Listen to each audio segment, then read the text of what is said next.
আজকের গল্পের নাম নীল রঙের শাড়ি। গ্রামের এক নিভৃত এক কোণে ছোট্ট একটা সংসার। রাহেলার বয়স ২৬ বছর। ১ বছর হলো বিয়ে হয়েছে। শ্বশুরবাড়িতে আসার পর থেকেই তার দেবর আদনানকে সে অন্যভাবে চিনতে শুরু করেছিল।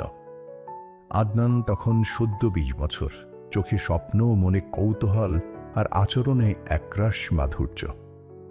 ভাবিকে সে সম্মান দিত, আবার এক অদ্ভুত রকমের ভালোবাসাও লুকিয়ে রাখত। একদিন বিকেলে ঘরের উঠোনে বসে রাহেলা শাড়ির আঁচল দিয়ে কাঁচা আম খাচ্ছিল। হঠাৎ আদনান এসে বলল, ভাবি, নীল রঙের শাড়িটা পরলে আপনাকে ঠিক সিনেমার নায়িকাদের মতো লাগে। রাহেলার গাল লজ্জায় লাল হয়ে গেল। কিছুই বলল না, কিন্তু সেদিন থেকে নীল শাড়িটা তার যেন প্রিয় হয়ে গেল। সন্ধ্যা নামলেই তারা দুজনে উঠোনে বসে গল্প করত। রাহেলা বলতো, তুই ভালো মানুষ হবি রে আদনান, কাউকে কষ্ট দিবি না। আদনানের চোখে তখন গভীর এক মুগ্ধতা।